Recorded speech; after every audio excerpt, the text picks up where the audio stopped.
my channel, Simply Michelle. And thank you for coming in. Yes, so I'll be playing my playlist, the remainder of my playlist for Chance of Love, working on my WH. Please take a listen, stay for a while, 5, 10, 15 minutes or more, and leave a thumbs up and a comment. Appreciate the support. Thank you.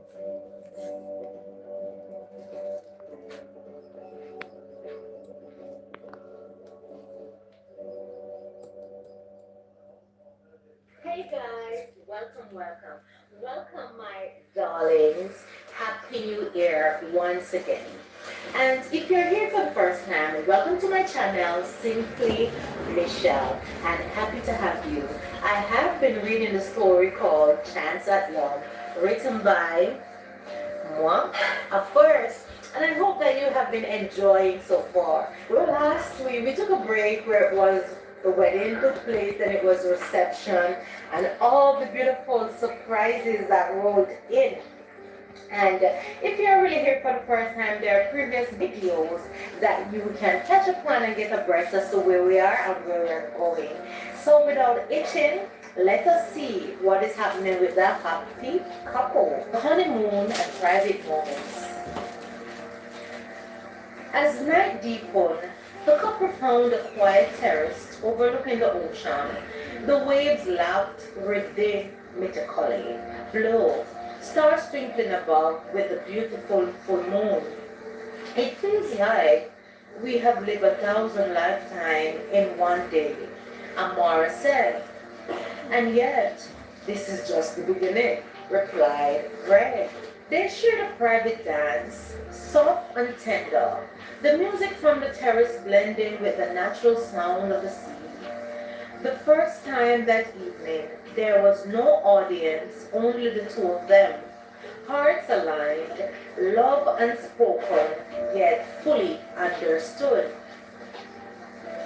It was in these quiet moments, after vows, toasts, and celebrations, the depth of their commitment truly sunk in. Love, in all its joy and complexity, and found a home in both of them. Just when they thought the night had reached its peak, a playful commotion stirred below the terrace. Ben, Tessa, Michael, Julie, Sam, and Ashley, of course, had arranged a surprise. Cheers and laughter erupted as everyone gathered on the dance floor. Stories were shared, hugs exchanged, and cameras flashed. Amara felt a wave of gratitude for family, for the friends, for love, realizing this was the community that would continue to surround them for a lifetime. Tomorrow, the adventures begin. Just you, me, and the island, said Greg, feeling a little anxious. Amora, every surprise after that? Replied, knowing that was the last thing on her mind, she answered anyway. Amora sensed Greg was a little nervous. It took several minutes before they turned to look at each other. Then he said, Amora, I want you to know there is no rush, provided you still want to wait before we be intimate. You know, and stuttered. Amora's heart stuttered as he smiled down at her. All she could think about from they had entered the balcony under the moonlight was to take him in her arms and forget anyone else existed. Suddenly, Greg saw the need in her eyes and received his answer. He took her hand and squeezed it gently. The breath flew from her lungs, leaving her gasping. That's when he lifted her hand, not to his lips at first, but to his chest, pressing her palm over the steady thunder of his heart. So you feel it too, he murmured, his words barely louder than the night's breeze. The world seemed to narrow, to a single point of contact. The music from the reception below faded into a distant echo. The reception below faded into a distant echo. The laughter and clicking glasses dissolving until there was only the hush of moonlight and the soft rhythm of their breathing. Amara's fingers curled instinctively into his jacket, anchoring herself as if the moment might swept her away if she didn't hold on tightly. Brett stepped closer, slowly, deliberately, giving her time to pull back if she wished. She didn't. Instead, she tilted her face up to him, her eyes shining with something both fragile and fierce. His hand rose to her cheek, warm and reverent, as though he were learning her for the first time. When their foreheads touched, the contact was almost unbearable in its restraint. He exhaled against her skin, and she felt it everywhere. I have wanted this, he confessed softly, not just tonight, for longer than I know how to say. Her answer was a breath, a nod.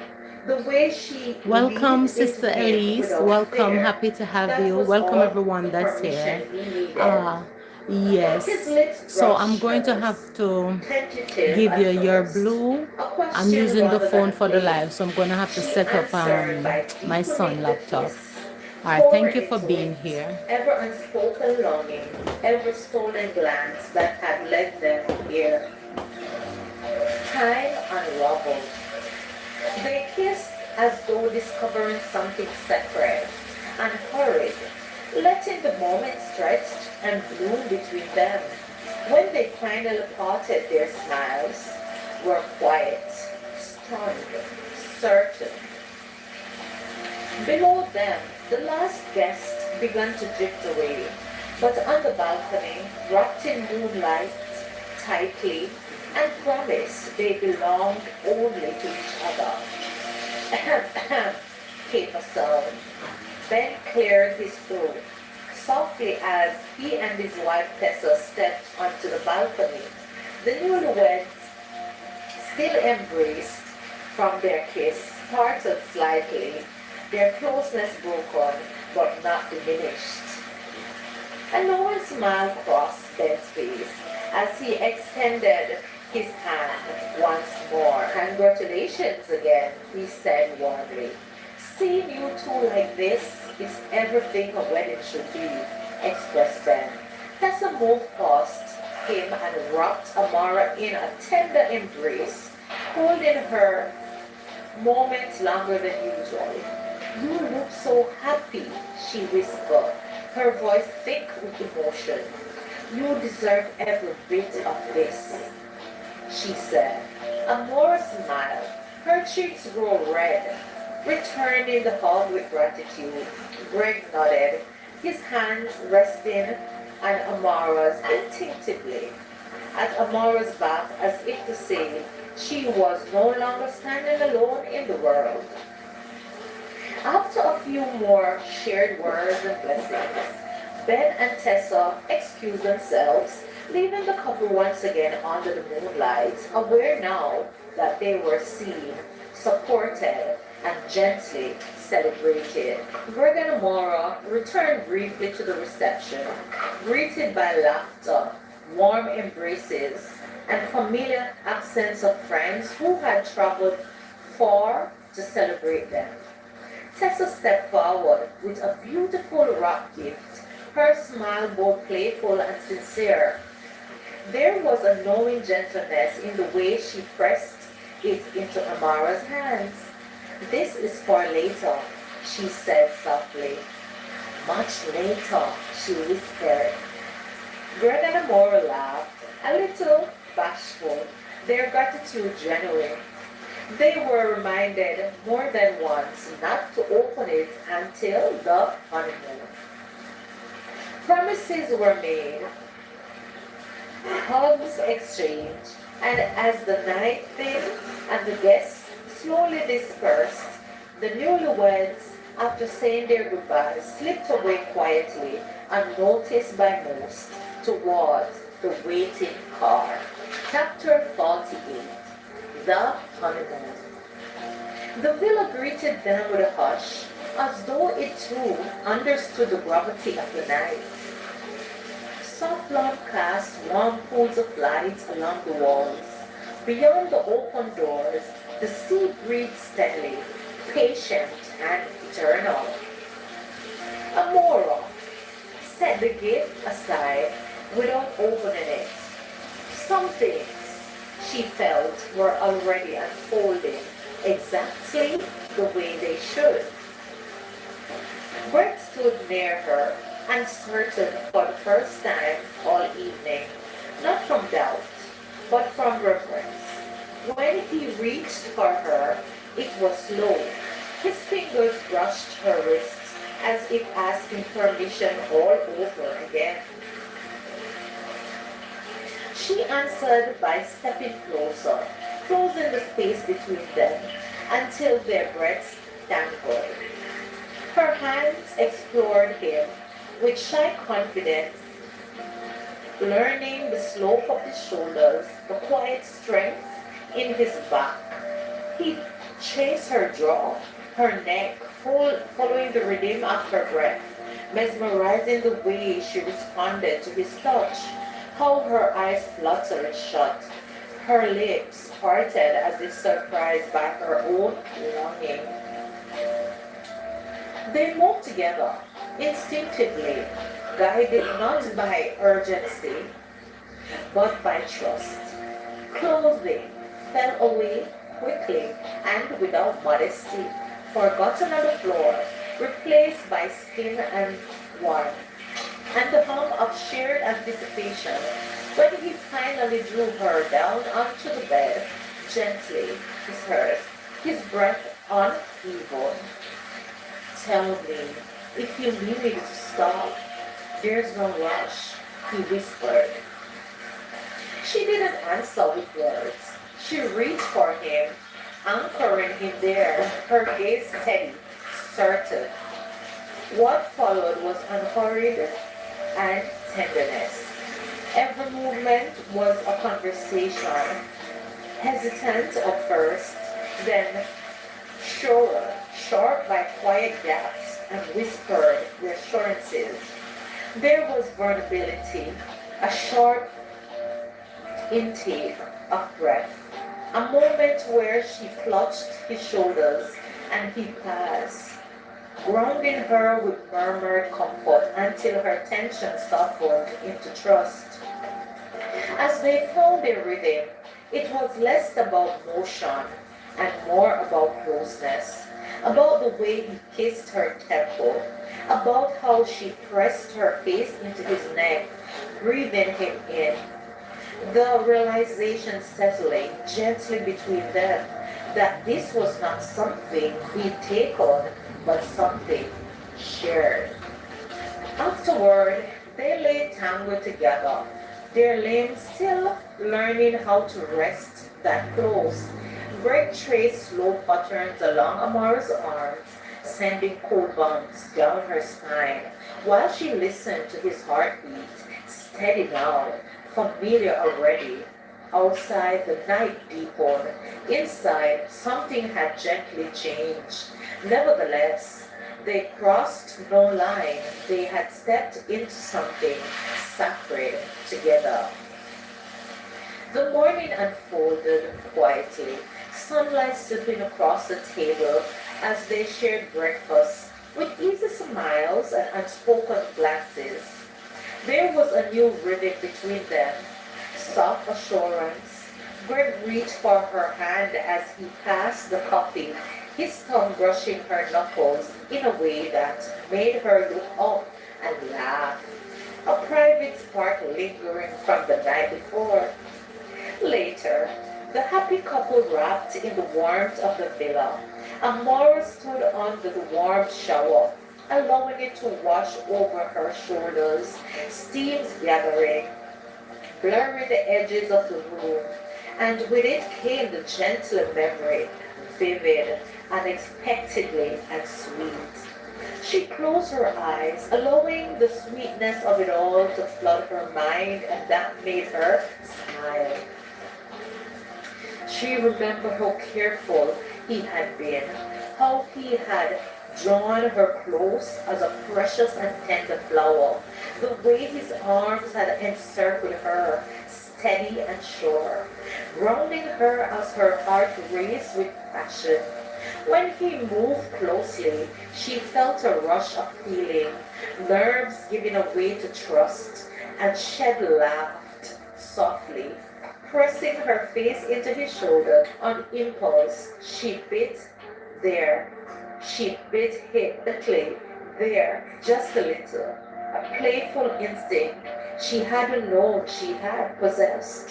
Greg answered with a quiet chuckle, tightening his hold as if to say he was right there with her.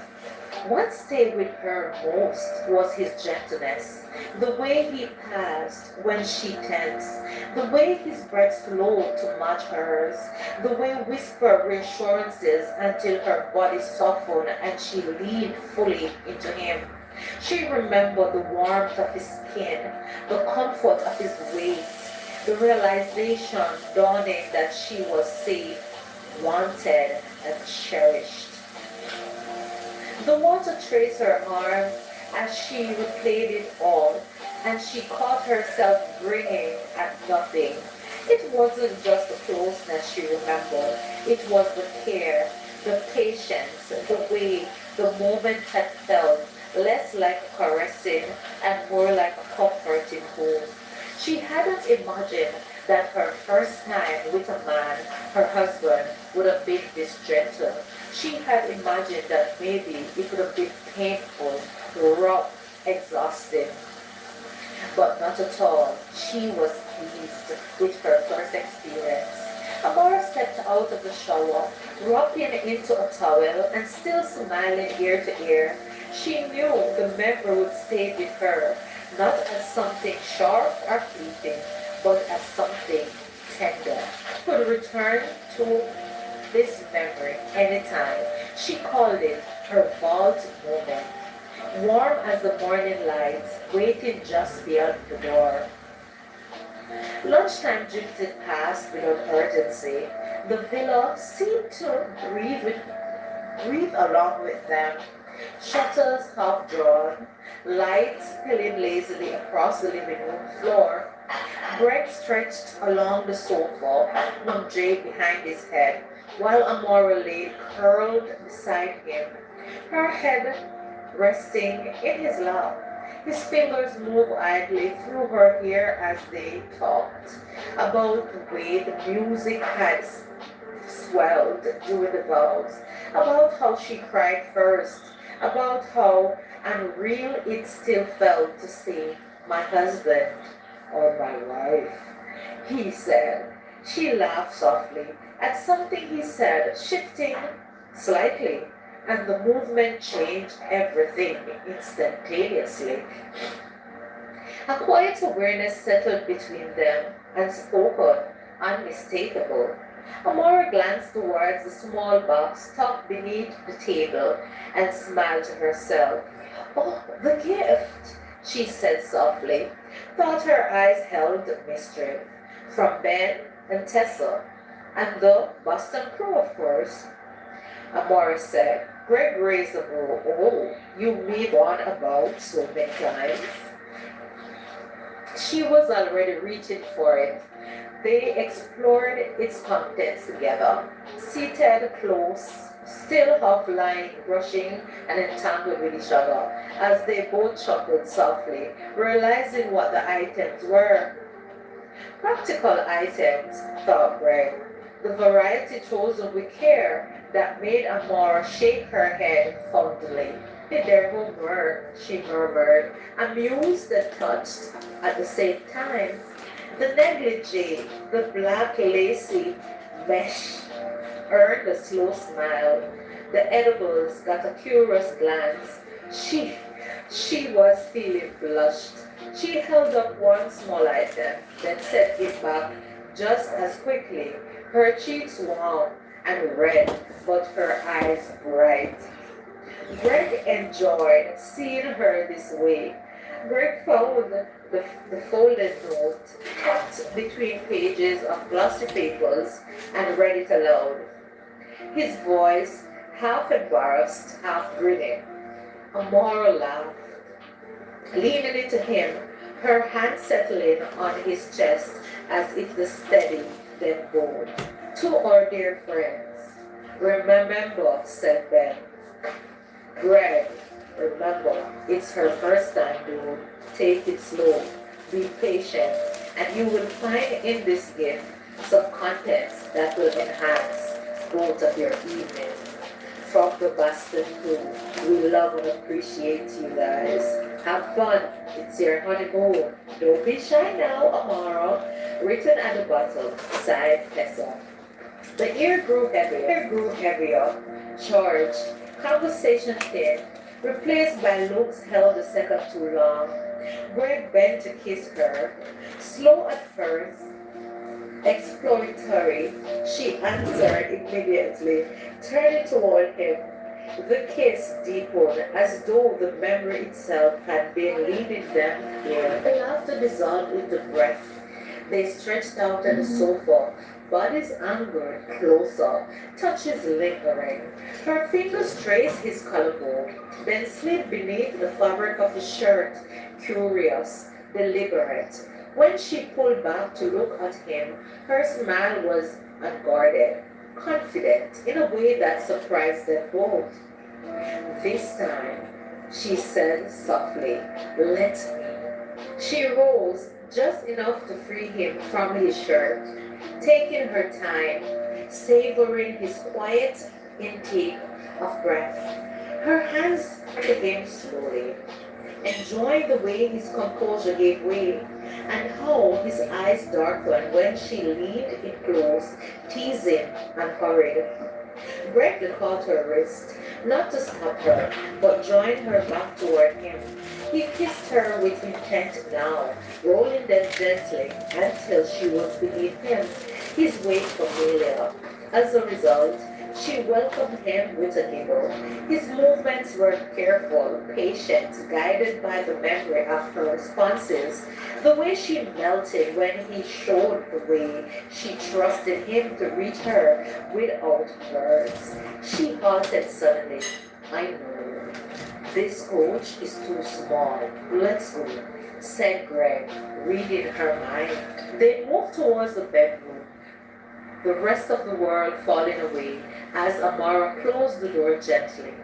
4 hours later, the villa grew quiet. Once more, the happy couple laid entwined beneath the soft sheets, sunlight dimming. Amara traced lazy patterns along Greg's arm, her smile returning, content, knowing. Reading his wife's expression, Greg knew right away she was deeply satisfied. Time felt different. Not new, but deeper. They both knew, without needing to say it, that they were only just beginning. The villa was hushed again by the late evening, the kind of quiet that only comes after a full day of closeness. Amara laid stretched across the bed, the sheets loosed around her legs, drowsy and content. One arm flung carelessly over her eyes as the last of the daylight faded. Greg moved softly through the kitchen, careful not to wake her at first. The meals had been prepared earlier, elegant, thoughtful, meant to be simple yet indulgent.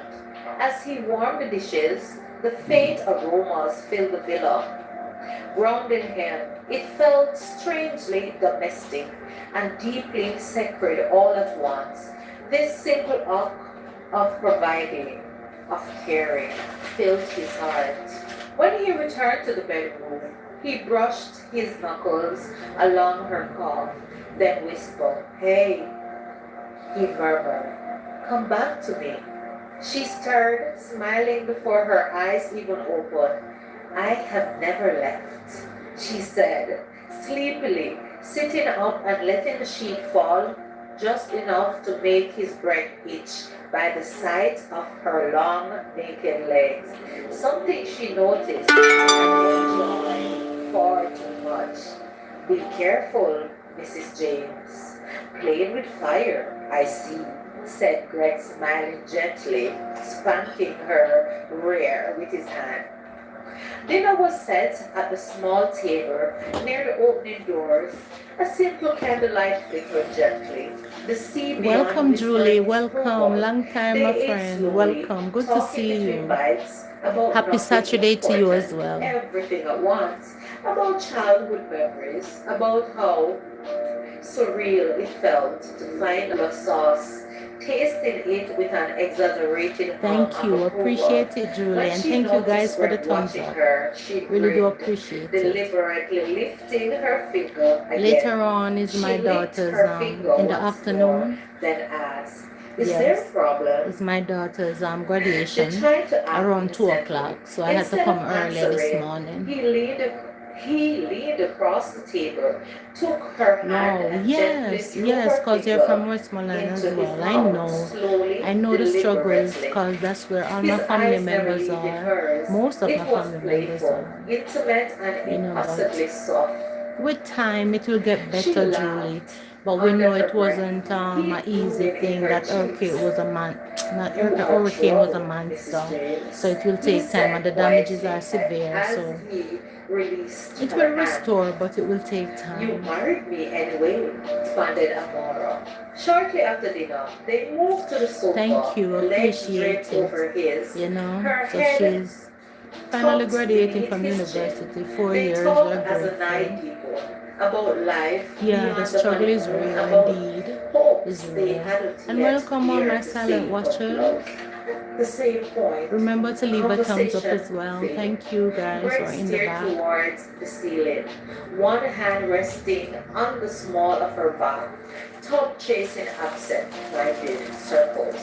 His thoughts drifted unbidden back to the night before. The memory came as heat, but as awe. He remembered the way she looked at him, not with fear, not even with uncertainty, but with trust so complete it had nearly undone him. How she'd reach for him as though she already knew him there. How her presence had unlocked something deep inside him he hadn't known existed. It wasn't just pleasure, it was recognition, a quiet knowing that this closeness, this shared vulnerability had changed him. "Are you okay?" asked Samora, sensing the shift. Greg smiled. Greg smiled down at her. "I was just thinking," he said, "about last night." Her eyes softened. Her fingers tightened slightly in his shirt. "Yeah," she responded. "I didn't know it could feel like that," he admitted honestly. "Not just," he paused, "physically, but," he searched for the word, "complete." That it could feel so complete. She tilted her head to look up at him, her expression gently uncertain. "Me too," she said. They lay there, breathing Welcome, together, Elvis. the day finally settling Tanikata. around them. Welcome. Happy to have Outside, the you. world continued as it always had, but inside Happy the to have you villa, all. time felt suspended. Well-needed rest, discovering each other intimately, and learning each other body intertwinedly. The hot couple held carefully in the space between two people who were still learning, still discovering, still deeply grateful. The first full day of their honeymoon slipped quietly into night, not with urgency, but with sweet peace, as they rocked in each other's arms and slept gently like a baby. There you have it. Greg and Amara, their first full day as husband and wife. And let me know how you feel about the way that they spent their first time together. I think, in my humble opinion, well needed rest, learning each other's body, discovering that level of intimacy for the first time together. Uh, Priceless. But nevertheless, let me know what is your thought about the honeymoon thus far. Yeah, because they are wasting no. Yes, they aren't wasting no time whatsoever. But guys, that's a good thing. Now, we've come to the end of today's video. And like I always say, my darlings, Philippians 4 verse 13. I can do all things through Christ which strengtheneth me. So whatsoever you find to do today, just do it to the best of your ability. Bye bye.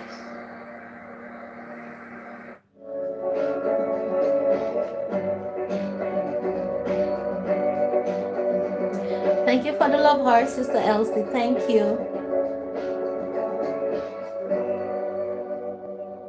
Hey guys that are in the back, remember to thumbs up the live as well. Thank you, thank you. And have an excellent Saturday meanwhile listening to the story.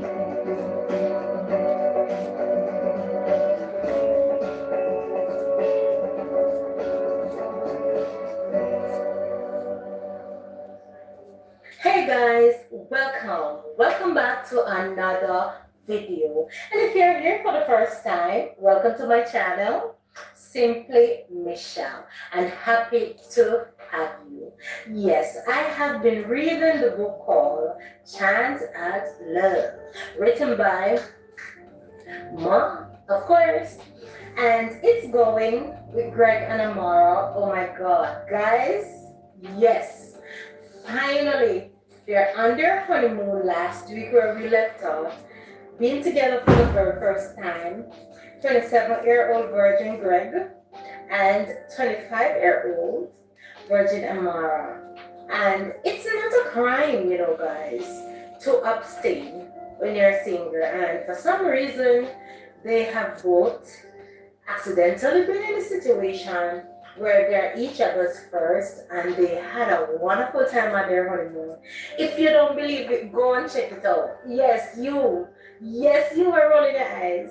Yeah, so there are previous videos. If you're here for the first time videos, you can go on, check them out and be abreast as to what is happening, where we are, where we're going with this story.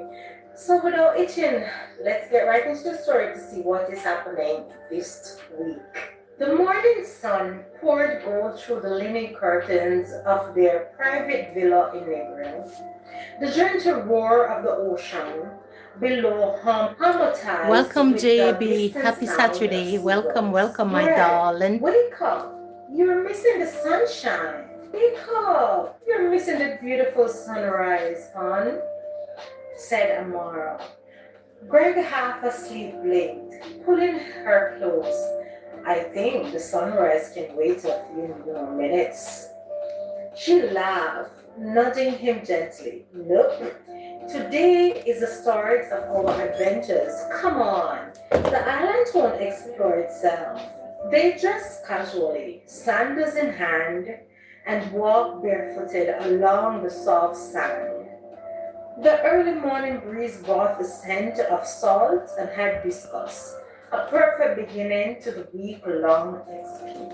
There was a new rhythm in their lives now. Malia Elliott, welcome, my darling. Welcome in. Happy to have you. Happy Saturday. If you have not yet thumbs up, remember to do so while listening to the story. Thank you. Their first stop was a local jerk shack tucked along the coast. The smell of sizzling meats, peppers, and smoked spice welcomed them. Then let's taste it and see if it lives up to the hype, said Greg. They sampled jerk chicken, festival bread, and freshly fried plantains. Greg tried his first scoop of ackee and saltfish, Jamaican's national dish. His face lighted up with surprise. I think I'm in love with the food. Amara chuckled. Noted. But the real experience? Watching the locals dance while cooking. Nearby, a small group of musicians play reggae rhythms. Reggae Lamar joined them, laughing as they tried to mimic the moves, getting encouragement from locals who cheered their efforts. Later, they visited the Negro Lighthouse, standing atop the cliff, the waves crashing below. Greg wrapped his arms around her. This is exactly where I want to spend the rest of my life with you, said Greg. Promise? Amora asked. Greg responded. Forever and a day. A day trip brought them to Otarias, Dunn's River Falls, beckoned with cascading waters and climbing trails. The climb was a mix of exhilaration and teamwork. Greg and Amora helped each other across slippery rocks, their laughter echoing over the roar of the falls. At the top, water spraying over them, Greg pulled Amora close. Some things are worth getting soaked for, don't you think? Asked Greg. Amara laughing, wiping water from her face, and some things are worth a lifetime of adventure, she said. But afterward, they stopped at a local craft market. Amara admired woven baskets, vibrant paintings, and handmade jewelry.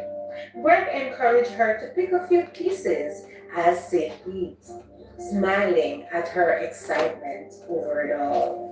These colors, they are so alive and vibrant. Just like you, said Greg, grinning. They traveled to Montego Bay the next day. The Rose Hall Great House stood grandly, a reminder of Jamaica's colonial history. Greg had wanted to visit from years ago when he came to Jamaica for the first time at Ben and Tessa's wedding. But this time around, he's happy that he had saved the moment for now to visit with Amara, the love of his life. It's beautiful, but it feels heavy too, said Thank you for Amara. the thumbs up, darling. Greg Thank you, thank looked you. at her and shook his head. History always carries its weight. But look at how far we have come. History shaped this land, but we are making our own history. Walking through the gardens, Amara inspired for her art. She sketched a few quick lines in her notebook, capturing the light falling on the old mansion. I think this place has just added a few new layers to your talent, my love, said Greg. They enjoyed a quiet dinner afterward at a seaside restaurant, savoring grilled lobster and fresh tropical juices. Greg whispered compliments. Amora blushed, and their hands never let go. Midweek, some of their friends joined them. Ben and Tessa flew in of course with their friends for the wedding. Julie and Michael tag along, also Ashley and Samuel. Tessa regretted that he could not have carried the kids, her children, but they promised to do so on their next visit. Thought we'll crush your honeymoon a little, said Ben. Nothing beats Jamaican rum and sun, he carried on. Laughter and teasing filled the villa. Amora introduced everyone to her favorite beach spots, while Greg showed off his snorkeling skills. Watching Greg interact with friends and family, Amora saw a deeper layer of his character. Warmth, generosity, and joy. She fell in love all over again. Evenings were spent around bonfires, sharing stories, roasting marshmallows, and dancing under the stars. After the friends departed, leaving them once more on their honeymoon, Greg and Amora returned to a private moment. All of this, it's perfect. But nothing compares to just being with you, darling, said Greg. I feel it too. The island, the food, the adventures. But this, us, it's the heartbeat of everything. Agreed, Amara. They walk along a secluded beach, listening to the waves. Greg wrapped his arm around Amara, holding her close. Oh, the connection, the unspoken yet palpable, grew stronger each day. These were the moments that built the core of their relationship: trust, tenderness, and shared experiences that would outlast distance and challenges. Next day, they explored Port Antonia, having the time of their lives, visiting the Blue Lagoon, swimming in the turquoise water. The gentle mist brushed in their faces. Amora laughed freely, her curls bouncing with every movement.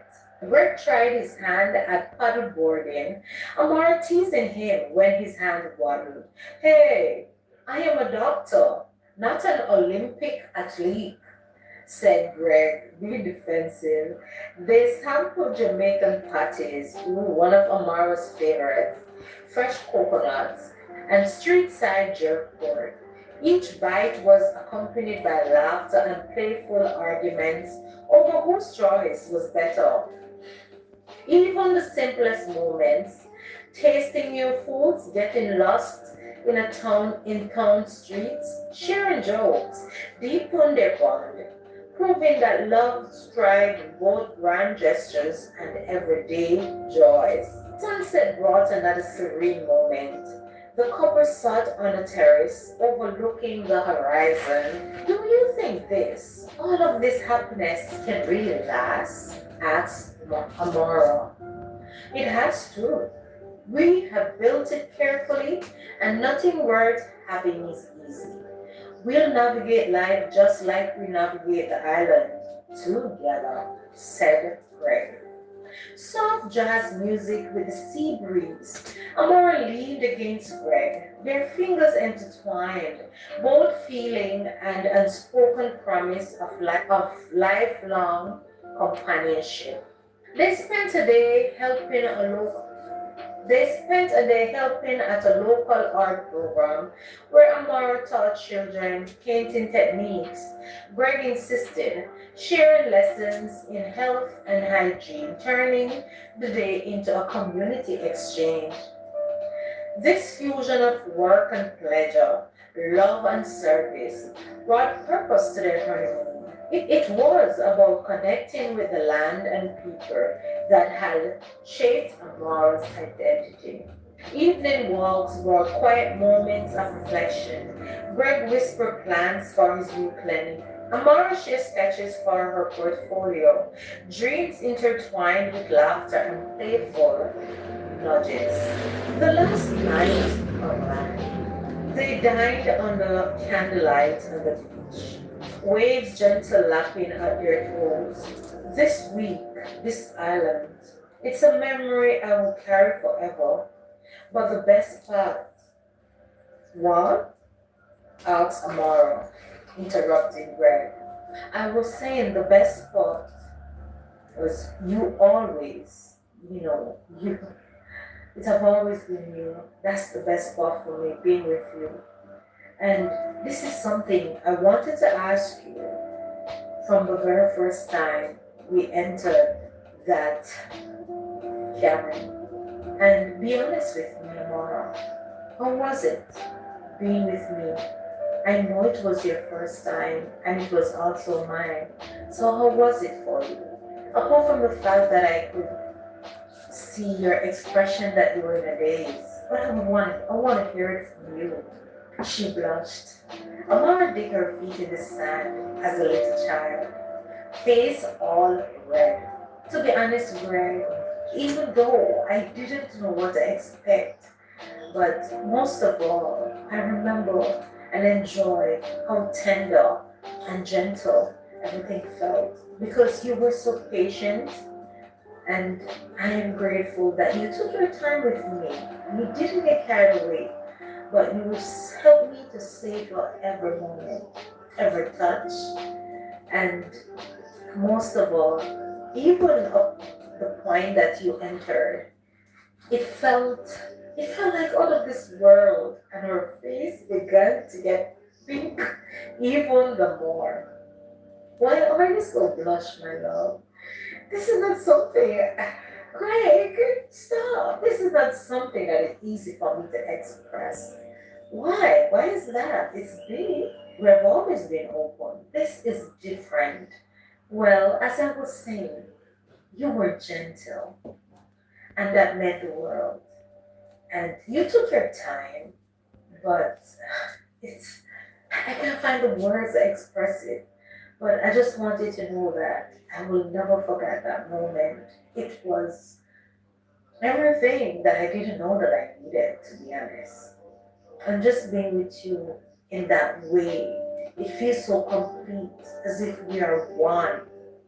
Finally. Ah, said Greg.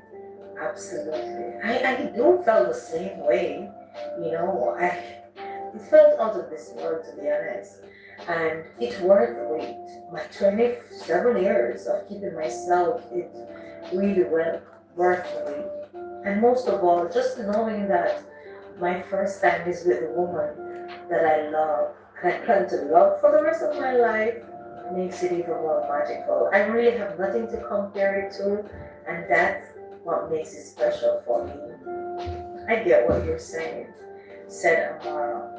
They shared a long, lingering kiss under the stars, the soft Caribbean breeze carrying the promise of the future.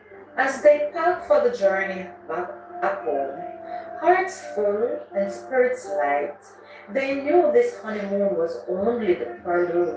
Life would challenge them, yeah.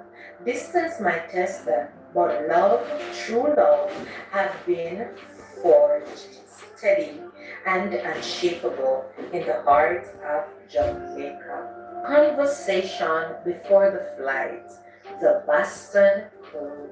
The night air in Jamaica was warm, carrying the sound of the sea and the distant music drifting in and out like a memory that refused to settle. It was their last night together before Boston reclaimed them. Ben and Tessa. Ben sat at the edge of the balcony chair, staring out at the sunlit water. Tessa noticed his quiet before he ever spoke. You were doing that thing again, she said. Ben glanced at her. What thing? Where you pretend you are relaxed, but your mind is already packing suitcases. He chuckled softly. Ha ha ha, caught me. Tessa moved closer, resting her legs across his lap. So what's in your head? Ben exhaled. Back home, everything feels loud. Expectations, schedules, pressure. Here, he gestured towards the sea. Nobody's asking me who I'm supposed to be. Tessa reached for his hand. You know, you don't have to perform for me, right? I know, he said quietly, but I forget sometimes. She squeezed his fingers. Then let Jamaica remind you. And when we are back in Boston, let me remind you again. Ben smiled, softer now. Promise? He asked. Always, she, she said. Ashley and Sam. Ashley leaned against the railing near the garden, arms crossed, watching Sam trace patterns in the gravel with his toes. You have been quiet all evening, she said. That's never a good sign. Sam laughed lightly. You make it sound dangerous. It is, she replied, so tough. He looked at her. Well, I keep thinking about how simple things are here. People stop to talk. They look at each other. Back home, I feel like we're always racing. Ashley tilted her head. And? And I don't want us to race past each other, my love. That caught her attention. She stopped closer. Are you saying you think we are? I am saying I don't want to wake up one day realizing I never said things that mattered. Ashley swallowed. Like what? Some met her eyes, like the fact that I chose you. Not out of habit, not convenience. I chose you. Her voice softened. You know, I need to hear that sometimes. I know, he said. And I'm learning not to assume Hey, you already MTC know. She darling. What? smiled, Sunship brushing her style. tongue along his Welcome, jaw. my Look, brothers. Thank you. because I chose Thank you you for too. coming in and thank you for the Every thumbs version up, my of you, darlings. Samuel, Julie, and Michael. Julie scrolled through photos on her phone, It's a joy to stopping see every you few guys. seconds. You are not even Forgive posting me them, for I'm Michael not beside said. the laptop What now. are I'm you actually doing? preparing Saving for them? my She daughter replied. graduation For in the later later? afternoon. Later when? So, and I'm using my When phone, so life I'm not gets able to busy give you again, guys when your Boston blue, feels old. but it's nothing I want to personal. remember the Please version forgive of me. us. Michael leaned back in his Yeah. chair. You make it sound Oh like my we're God. going to lose I it. really looked at him. appreciate seeing We you won't lose guys. it, Of but course, I we'll appreciate forget how we everyone feel here. Of or how we course, you're all felt. family. He studied But her Sunship face. Child, some You were afraid Sunship of Style forgetting? and MTC. It's been I a am while. afraid of us becoming Happy efficient Saturday. instead of intentional. Michael reached for her hand. And bless you, Sister Then Elise don't let me. Joseph. God will Julie never smiled. fail. That's not Julie fair. and all the others. Love you Maybe all. not, he said. But I'm serious. If you ever feel me pulling away, say it. I won't get defensive, you know. She squeezed his hand. You're growing. He laughed. Jamaica did that? No, she said gently. You did. The Boston crew all together. Later, they all gathered around a low table, drinks half finished, laughter easing into thoughtful silence. So Ben said, breaking it. Are we all pretending we're not sad to leave? Tessa shook her head. I am not pretending. Ashley sighed. Same. I don't want to go back to alarms and emails. Julie smiled wistfully. And I don't want to go back to forgetting how to breathe. Sam reached for his glass. Then maybe we don't go back. The same. Michael nodded. Maybe we take this with us. They clicked glasses, not loudly, but meaningfully. Loving Jamaica. Amara's world intertwined. Earlier that morning, Amara had spoken with her parents in Mandeville, their voices calm and grounding. You look settled, her mother said. I feel settled, Amara replied. Her father smiled. That's how we know you. You are where you belong, my child. Her brother joined the call briefly, his tone steady, confident. I am back in court next week, he said. Feels different this time. Because you are different, Amara admitted. He nodded. Because I know why I'm fighting now. Later, Greg held Amara close, whispering, Your family, they're strong. So are we, she replied. As the night deepened, the Boston crew lingered, unwilling to rush the goodbye. Tomorrow planes would carry them north. Responsibilities would return. They already said their goodbyes to the James. But tonight, words had been spoken, truths had been shared, and Jamaica had done what it always did, slow people down just long enough to remind them who they are. So true. Ain't that the truth? After the honeymoon,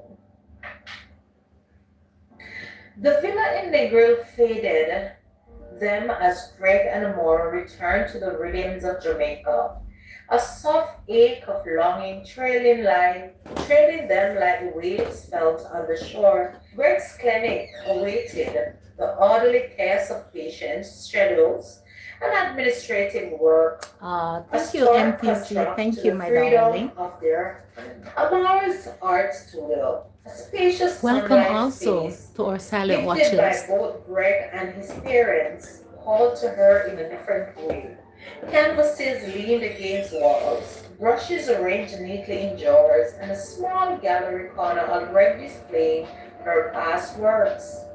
It was hers, a sanctuary where her creativity could breathe, but also a space she felt Greg's love have trusted, reflected in every corner.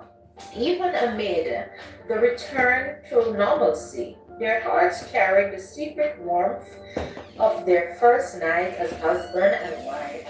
An intimacy that neither had shared before, but both have approached with love, reverence, and unspoken promises. Greg walked through the clinic, checking patient charts, but his mind wandered. Each time he examined a patient, he caught Janine, Amara's laugh, the way her hair followed across her as they danced under the moonlight in the grill, and the tender closeness of their wedding night. Meanwhile, Amara arranged her studio, carefully placing her wedding gift from Greg, a custom hand-carved easel. She touched her pens, her brush pencils, lightly, thinking of the night before their honeymoon ended, when they gave themselves entirely to each other, over and over again.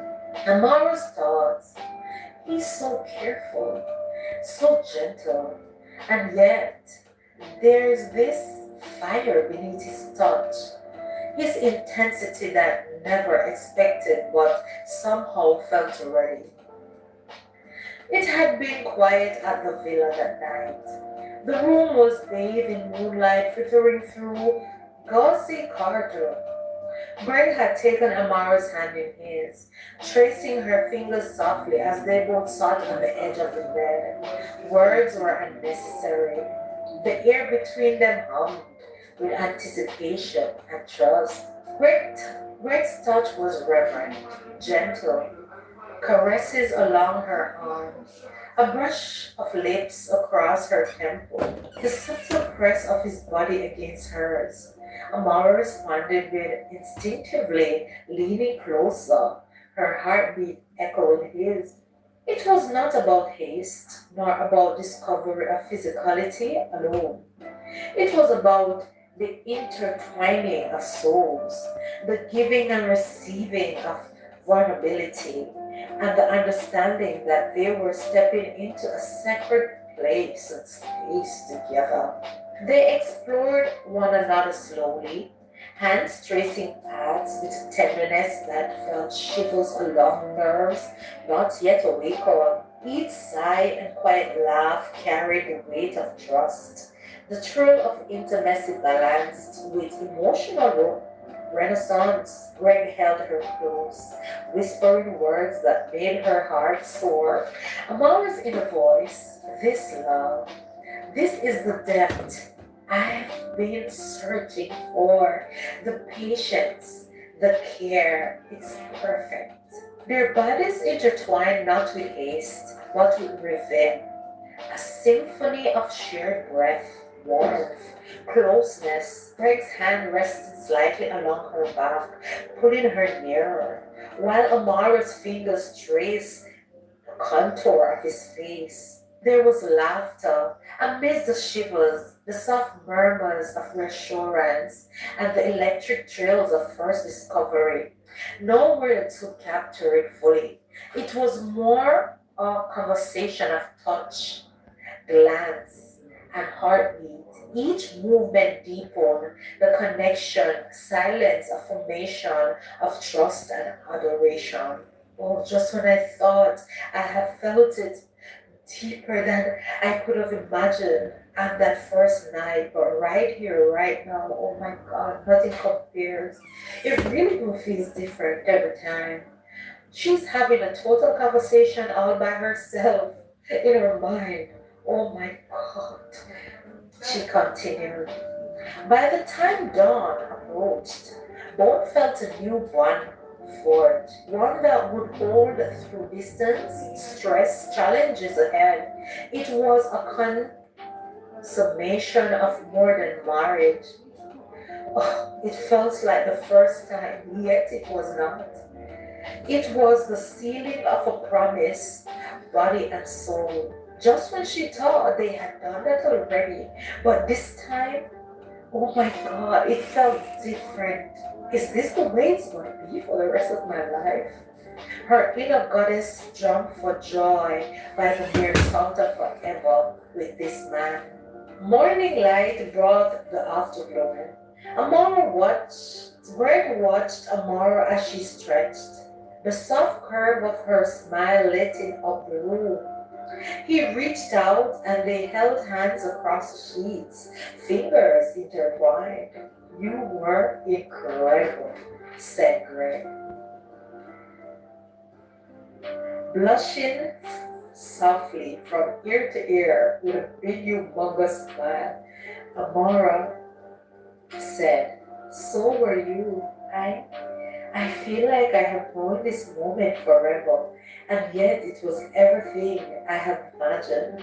Yes, our first time was magical, but I don't know, this time feels and felt even better.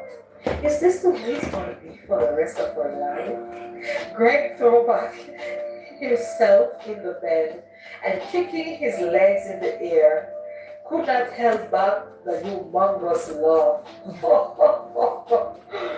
They laughed quietly, brushing, brushing strands of hair from one another's face. There was a sweetness to it, a reverence that made their intimacy feel sacred. Breakfast became casual, playful, a casual and playful affair, teasing, smiles, lingering touches. But the memory of last night and even their honeymoon That sound lingered good, like a MTC. gentle That warmth sound after good. their Await stay. them. Me know Sister Back Elsie in their can't daily wait. lives, the We memory await of that them. night fluid their connection. Greg moved through the clinic with easy smile, a spark of joy behind his eyes. Amara painted with renewed vigor, each brushstroke infused with love and a sense of belonging. Though they had returned now to reality, their hearts remained intertwined. The intensity of that night and so many times that followed, the tenderness and the shared vulnerability had given them a foundation, a deep intimacy that words could never fully convey, but that would echo through every challenge, distance, and decision that awaited them. In this chapter of life, their love was no longer tentative, it was real, seasoned by the closeness of shared bodies, souls, and hearts. A love that could weather any storm, and one that promised a lifetime of discovery together. The morning readings and playful intimacy. The sun filtered through the windows of their new home in the grill, casting soft golden lights across the bedroom. Greg stretched his arm, brushing against Amara's side as they stirred beneath the sheets. A quiet laugh escaped her lips. You are awake and in my side of the bed, said Amara.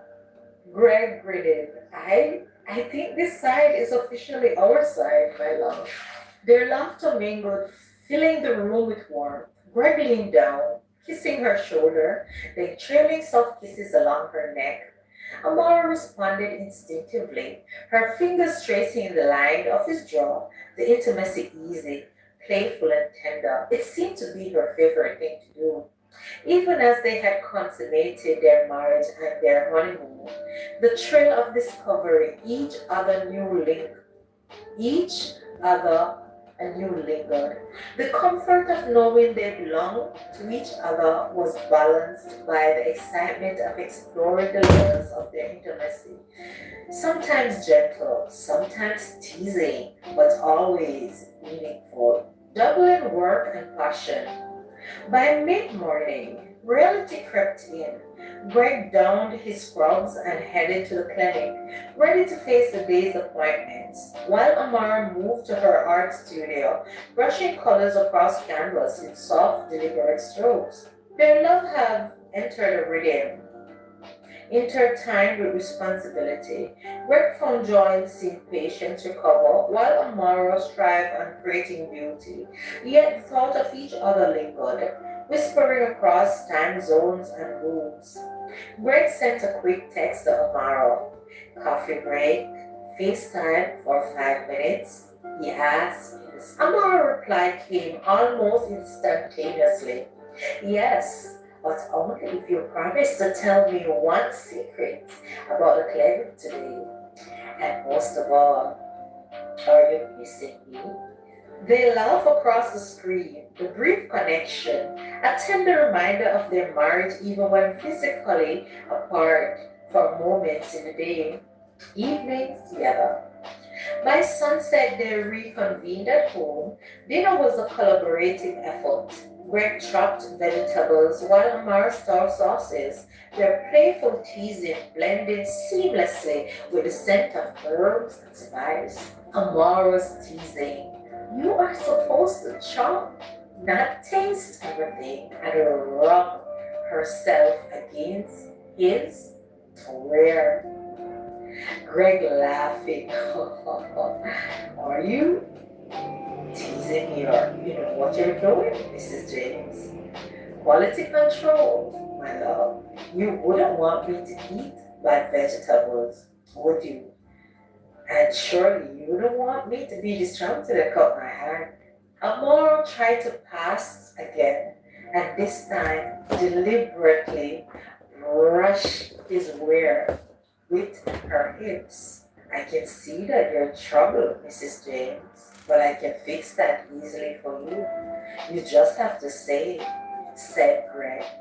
Afterward, they settled on the porch, legs intertwined, sipping wine, fingers brushed absent-mindedly. Small kisses pressed against the foreheads, and whispers of love filled the air. In the simple moments, preparing dinner, laughing over minor mishaps, holding hands, their bond deepened.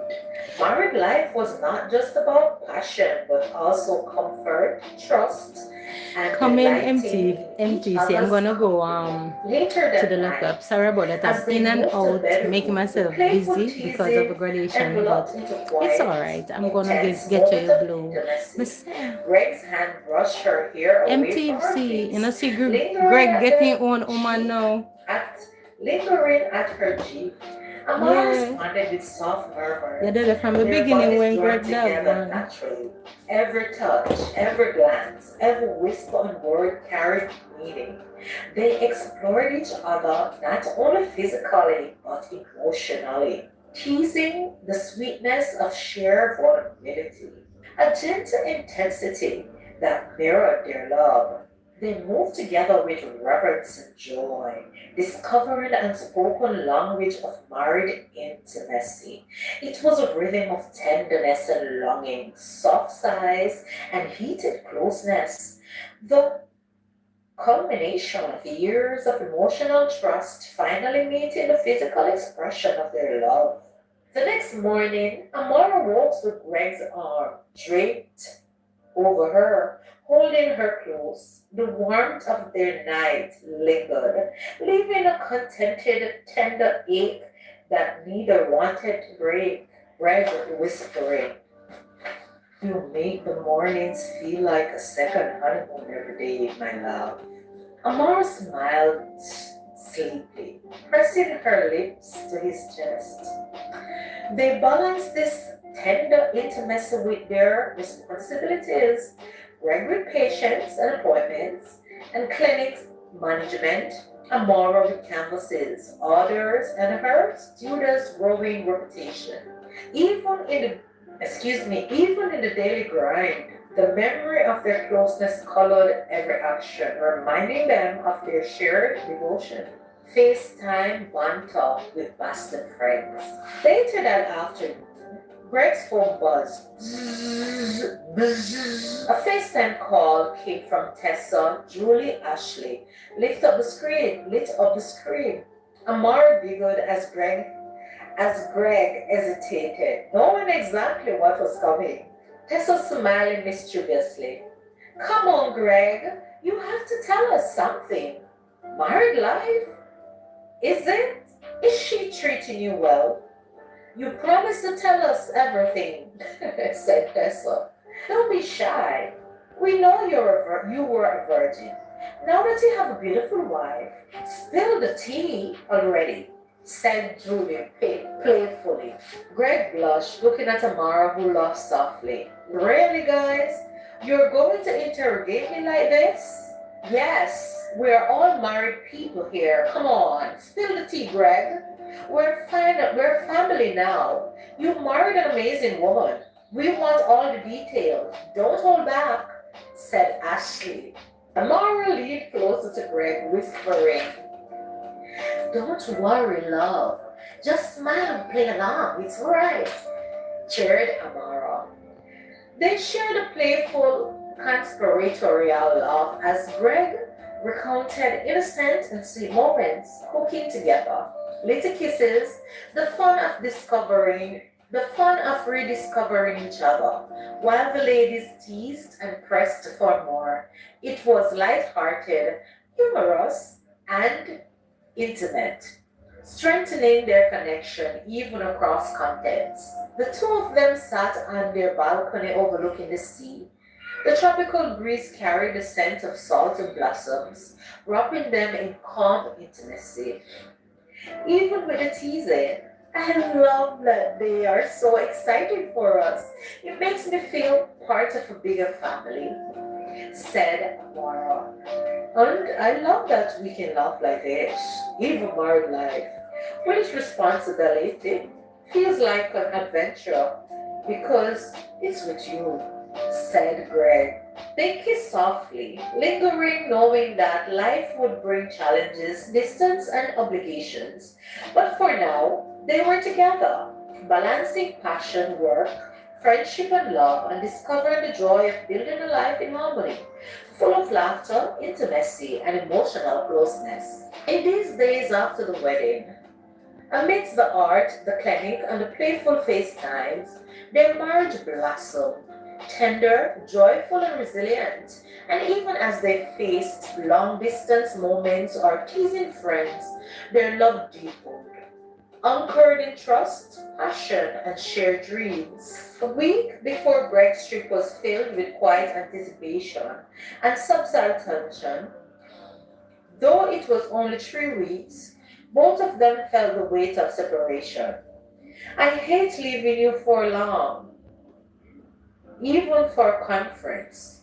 Amara smiling, but a shadow in her eyes. You'll be back before I know it, and I'll keep busy in the studio. The packing was done up slowly, deliberately. Greg carefully folded his suitcase, his hands brushing against a small travel bag where he had tucked a few personal letters for Amara. She had teased him about it. Letters? Really?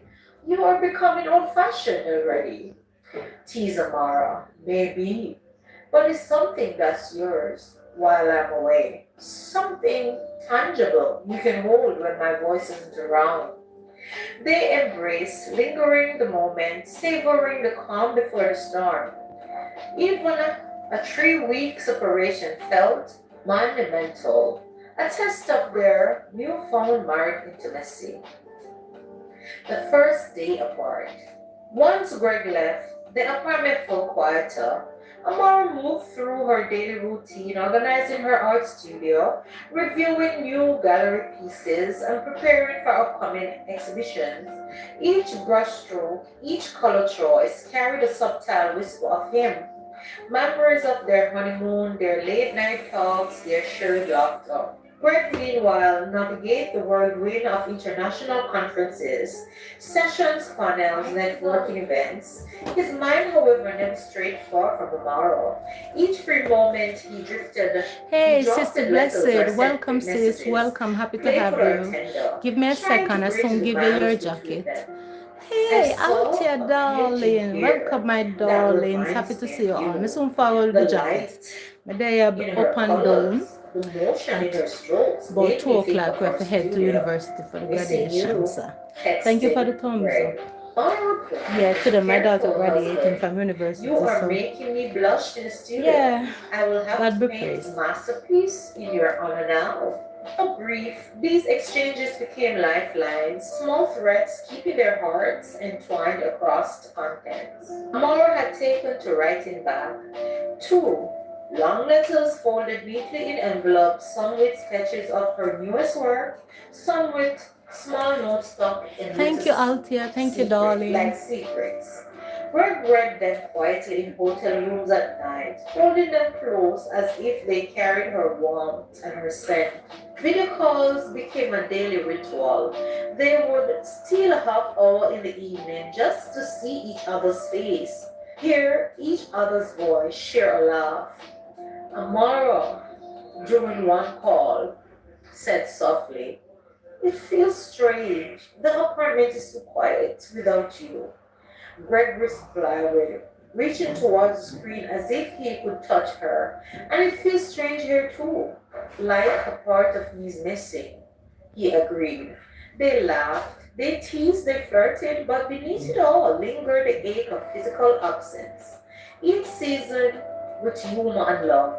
It was the first time they felt the strain of distance, an emotional toll that weighed quietly on them both. Mara stayed late in her studio, working obsessively, avoiding thinking about the hours without him. She painted in bursts of colors and shadow, her emotions spilling across the canvas. Greg, in contrast, found himself wandering through the conference halls, distracted by thoughts of her smile, the curve of her hand and body, the way she laughed when he teased her about cooking. Small emotional strains of separation, even if short term. Maintaining intimacy through letters and video calls and small gestures. By the end of the first week, Greg sent a carefully packed box to Amara, letters, a few small gifts, and even a pre-recorded video message that would play if she felt lonely. Amara's heart swelled when she opened it, tears brimming at the tenderness of the effort.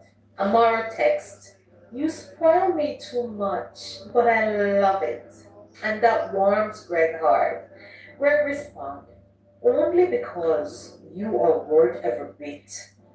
3 more weeks and I'll be back where I belong." They agreed on a countdown. Every day they would check in, send little synapses of their day, letters or sketches, ensuring that despite the miles, their lives remain interwoven, operated. Their love strengthened.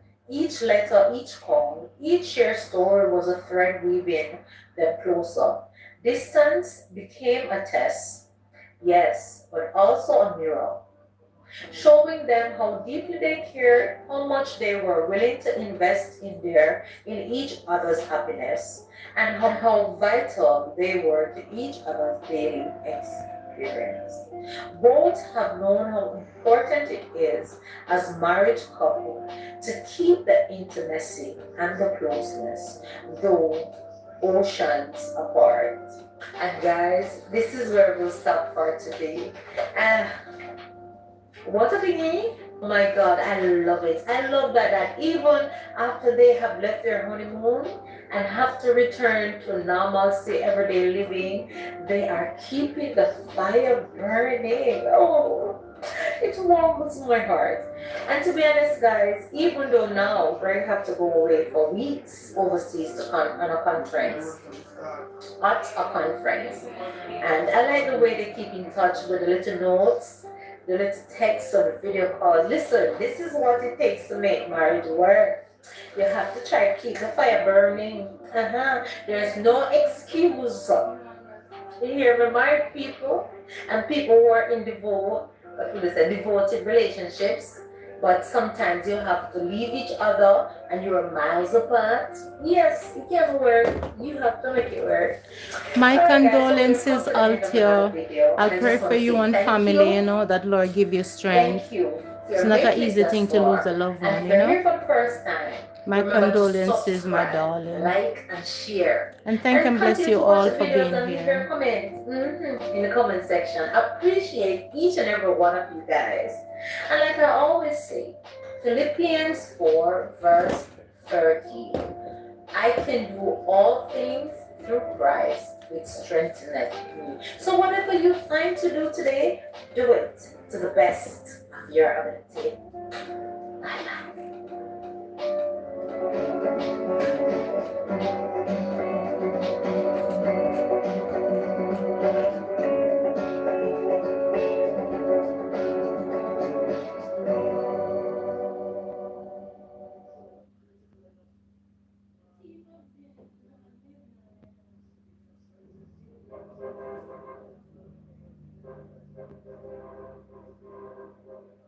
Hey guys, happy Monday. Thank you for being here. Thank you for coming in. It's a wonderful Monday here, giving God thanks for all His goodness and His wonderful mercies.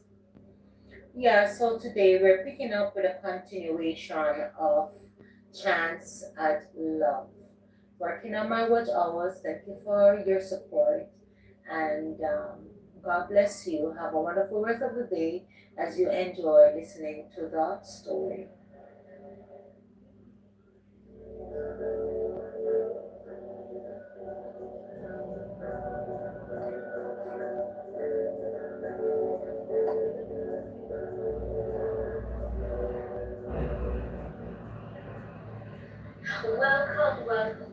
Welcome, my darling.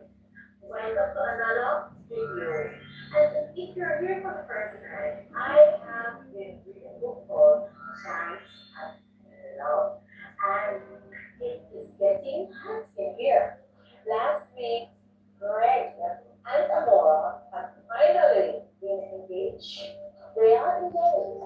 Have you heard of the applause for a couple? So this week, without itching, let's get right into it and see what they're up to. Chapter 37. Summer apart, hearts together. The morning sun steamed into the new living room, painting the living room in golden hues. Greg sat at the breakfast table, reviewing his calendar and the plans he had made for the next 2 weeks of the medical practice. He was finally getting fully established. His new clinic had been a labor of love, and seeing it take shape alongside Amara's support had been a source of daily pride. But today, his mind was not on patients or schedules. It was on Amara. Across from him, Amara sipped her coffee, a sketchbook open on the table in front of her, brushes, paints, and half-finished canvas surrounding her, evidence of her tireless commitment to her craft. Her grandmother's scholarship and mentorship abroad would be life-changing, but it also meant that for the first time they would be physically apart for weeks. Mark finally set down his notes and reached for her hand. It's going to feel strange without you here every day, he admitted. This was slow but steady. Amara looked up, her eyes warm and tense with the vulnerability of listening. I know, I miss you, but this is a huge opportunity for me. I'll be learning, growing, and I want you to succeed with the clinic too. We will make it work, right? We always do, she assured. Greg nodded, drawing a deep breath. We will. And we will still be together every step of the way, just in a different way. Calls, messages, video chats. We'll be intentional about it. I don't want the distance to weaken what we have already built. Amara smiled, leaning over to kiss him softly. Distance can't weaken this, she whispered. We have come too far, been through too much, she said. The next few days were a whirlwind of preparation. Greg finalized clinic appointments, ensuring staff were fully briefed, and created a schedule that would allow him some flexibility to check in with Amara across the time zone. Meanwhile, Amara packed her portfolio, canvas, and brushes carefully, double checking that all her supplies would meet the requirement of the summer art program series. One afternoon, as they sat together in the living room, Greg spoke softly. I know you have got your scholarship coming up, but I want to plan for us. Our calls, our drinks, even our weekends. I don't want you to feel pressured, but I need to know we'll maintain the rhythm we have already built. Amara nodded thoughtfully, agreed. I want us to keep this connection too, but I also want you to focus on your practice, your patience, your staff. This is your dream too. Balance is key, she said. Brett chuckled lightly. The familiar warmth of comfort surrounding them. Balance, yes, surely. But I think we both know my heart will always be half here, half thinking about you, Mara. Amara laughed softly, reaching across to brush a loose strand from his shirt. And mine will always be here, thinking about you too. That's the compromise we made for love. Evening were filled with shared tasks that doubled as moments of intimacy. They would cook together, laughing as they attempt unfamiliar dishes and duties. Sometimes Greg would brush flour off Amara's cheek, and sometimes she would flip water at him from the sink while washing dishes side to side. The small moments, mundane yet meaningful, reinforced the bond they had cultivated, making it resilient enough to withstand temporary physical separation. One evening, as they assembled furniture in Greg's new bathroom, Amara pushed a pause and looked around. I love that we're doing this together, she said softly. Every corner of his house has a little piece of us in it, Amara thought. Greg pulled her close for a brief embrace, holding her tighter than usual. Exactly. And even when you are away in this home, it will feel like you are still here because every corner has you in it, Amara. A week later, they took a day to visit Mandeville. Amara's grandmother's waited to give them a proper send off before she herself returned overseas. Her home lushed with greenery, and the aroma of blooming flowers welcomed them warmly. Over lunch, Amara's grandmother came and told them, enjoying them being here with her. Now, my children, she said, her eyes twinkling, you must promise to take care of each other, right? While Amara is away, love grows even when you are apart. Greg, my boy, you know you are strong and kind. Look after her heart, right? Greg smiled, the weight of responsibility settling on him in a way that was both reassuring and grounding. I promise, he said. sincerely. Greg smiled and nodded as Grandma reached forward to squeeze his hand. Amara, in return, squeezed his hand also, resting her head briefly on his shoulder. "We will make this summer work," she said, determination in her voice, of course. "This time won't change what we have. It will make us even better persons and closer couples." Her grandmother chuckled softly. "Oh, my children, the strength of love is not measured by prophecy, but by faithfulness. And you both have plenty of that," she reassured, then gave them her final lesson. The night before Amara's departure, they returned to Gabriel for a quiet evening together. The waves lapped gently against the shore side, their rhythm soothing and eternal. They cooked a small dinner together, savoring the routine, the comfort of domesticity, and the intimacy of shared spaces. Over dinner, they spoke of the practicalities and differences, video call schedules, and the plan of handling emergencies.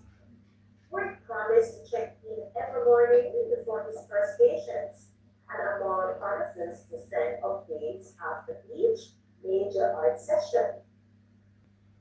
"And when you are free, we will have long conversation, Greg. Deep talks over nothing, yet everything." Amon smiled, reaching across the table to hold his hand. "Exactly. And when we reunite, we will have stories to share, goals to celebrate, and love that even deeper," she said. Greg gazed softward. A tender silence fell over the room. He reached across, taking her hand into his. "You are incredible, Amora, and I love you. I don't care how far you go. I will be right here, loving you, waiting for you." Our eyes glimmered, her lips curved to a soft smile. "And I love you too, Greg. I will carry this with me wherever I go." She assured him. They spent the rest of the evening quietly enjoying each other's presence, reading together, sketching, talking in soft tones about future dreams. And it was a night of reassurance and intimacy, also enjoying movie and deep conversation. The morning after flight arrived, filled with bittersweet tension. Greg drove her to the airport, holding her hand tightly during the final moments. "Promise me," Mama whispered, "that we will stick together. Whatever we do, whatever we plan, that love and trust will guide us."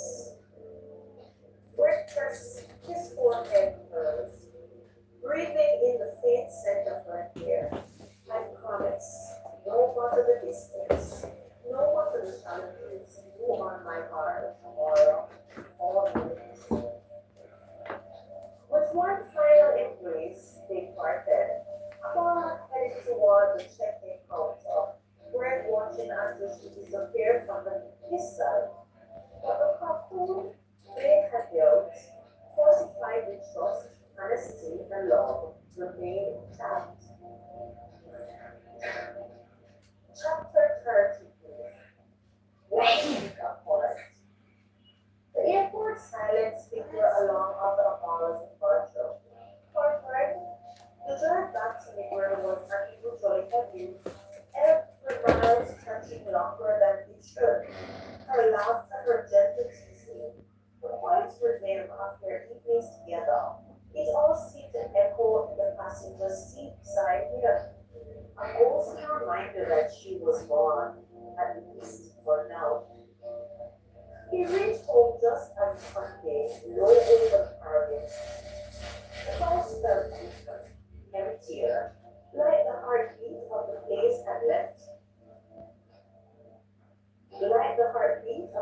days had left her.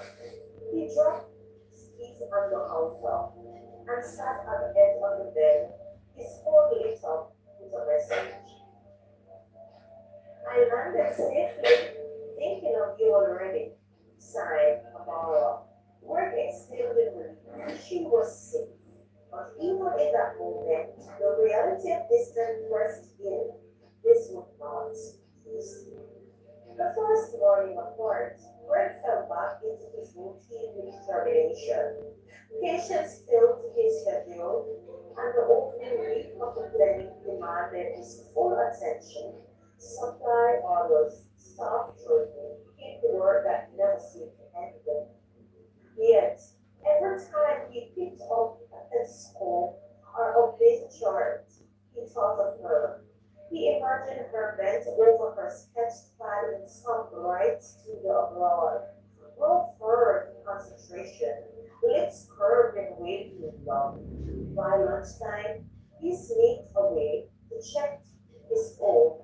A new message blinked across the screen. The studio is breathtaking, Greg. I never felt so alive, so inspired. But I miss you more than I can say. He smiled despite the ache in his chest. Amora, meanwhile, found herself swept into whirlwind of color and sound. The art program abroad was more intense than she expected, demanding critiques, long hours in the studio, and exposure to artists from over the world. She should have been exhilarated, but in the quiet moments, walking back in her Dharma class, staring at the blank space on her wall, where she thought of Greg's smile, loneliness crept. The time difference didn't help. Sometimes when she was free to call, Greg was mid appointment, caught in the middle of a consultation or rushing to finish paperwork.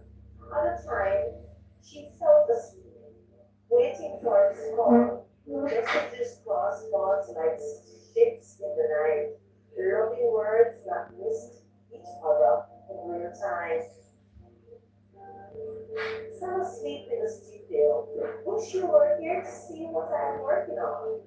Just finished my last patient for the day. Exhausted, but you were still in my mind. They too will send messages, text messages back and forth to each other. By the third day, the separation began to take its toll. Great patience noticed his distraction. His eyes drifted to the clock too often. His smile a bit slower to come. His assistant, Marcia, she jeered at him, but knowing that Greg was not that easy to be moved, she said, Doctor, you hearing us? Are you and I still in the airport? She tried to speak, not one. Greg chuckled. Marcia, you caught me up, rubbing the back of his neck. Something like that, you see. At night, he paced the quiet house, debating whether to call. What if she was too tired? What if she was with classmates are experiencing her new world? Would calling her feel like he was holding her back? The thought nagged at him. For Amora, the first Saturday abroad fell straight without him. Her classmates invited her to an art exhibit. And though she went, Welcome, she Chinny in couldn't shake Finland. the bitter Welcome, my friend. Happy to self-realization. see you. Every brush Yes, stroke how am on I the doing? canvas Yeah, I'm reminded here her doing of some Greg's final steady touches up support, for my his daughter. patience, Yes, she and have graduation encouragement. today. That night Yeah, she sat on in the her two bed, o'clock phone in region. hand, staring at her Well, she's last few supposed to be calls. there by 2. His tired face Family lit up members, when well, he we saw have up her, until maybe but the screen 2:30 or quarter froze to 3 to sit. halfway through his laugh. Yeah, The but I still wanted Wi-Fi to run a went live, out. so that's what I'm She doing replayed while that we're laugh in preparing her mind ourselves. as she scrolled through her sketches. And thank you. Without Thank you for meaning the thumbs to, up, guys. Love and every appreciate piece she each and every worked one on of you that carried are relevance. here. His eyes in a Appreciate you all. charcoal portrait, his hands in the form of painted lines, his presence in the strokes of blue grape across campus meant to capture longing. The fifth day, Amara had stayed late at the art studio, painting, losing herself in her work. By the time she called, Greg was already asleep, draining his chair. After a long, planned shift, when he woke and saw her missed call, guilt gripped him. Later, during a rushed lunchtime break, he dialed her.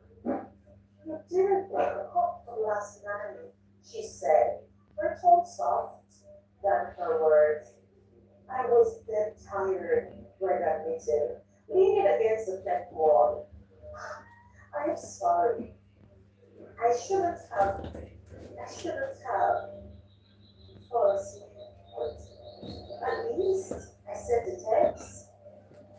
I know you were busy, Amora replied, but the silence that followed carried the weight of unspoken fears. Was the distance already putting them apart? Amora rested quietly as he stood, having on his long coat, and Amara appeared to be glass. Don't doubt me. I am here, always. Her voice broke a little. And no, it's harder than I thought, Greg. Me too, he confessed. But we will figure it out. All right, my dear, I love you. By the seventh day, they both realized that the distance was not just miles. It was about learning and learning new rhythms, creating patience and trusting the bond they had built. Greg sent her a photo of his empty dining table with the caption, looks lonely without. He sent back a sketch of the two of them sitting across from each other, drawing from memory with the caption, not so lonely now. It was in those small gestures, those quiet exchanges, that their love found its footing again. The wind had tested them, shaken them, but also revealed how deeply they longed for each other. As Greg lay in bed that Sunday night, staring at the ceiling, he whispered into the silence, 1 week down, tomorrow. We will get through this, even if it breaks me. Welcome, Garth, Sometimes darling. we Happy to will have you in the get through building. Bless this. up yourself, my He brother. reassured himself. Welcome, Mandeville in the Across house. ocean and outside like a window, touching her sketchbook, whispering back into the night. She believed would carry her words for him. We will make it, Greg. We have to. And just like that, the distance was heavy. But their love, fragile yet fierce, was learning to stretch across ocean. And somewhere in the quiet ache of longing, both knew they were building something that even man could not even do. Chapter 39. The Strings and the Surprise. Welcome, Harry Aliza. Thanks for coming in. Thank you for being here, and thank you for your thumbs up. Thank you all for being here. The gap between them felt at times like January. There were mornings when Greg woke up reaching for her, only to find her side of the bed cold. There were evenings when Amara walked back from the art studio, seeing couples laughing together, wondering if Greg was eating alone or if he was alright. And yet, despite the ache, they tried. Amora had started sending him handwritten letters. The program encouraged artists to express themselves via canvas, and so she poured her heart onto paper. Little sketches of her day, scribbled notes about professors, even pressed flowers on the walks she took when she needed fresh air. She mailed them in thick envelopes, one like piece of her soul she hoped would great devotion. Brenda, on the other hand, surprised by her painting on some of her sketches, had tested him, framing them and hanging them in the clinic. On one video call, he tilted the camera up to show her drawings on the wall of his office. Now, I have got you with me all day, he said, smiling tenderly after a long shift. Her heart swelled, even as her eyes filled with tears. They FaceTimed early every night. Those time zone work against them. Sometimes Greg would doze off mid-conversation, his head lolling to the side. And Amora would smile through the exhaustion, whispering, "Good night, my love," before ending. Oh, sometimes she fell asleep before the phone even rang.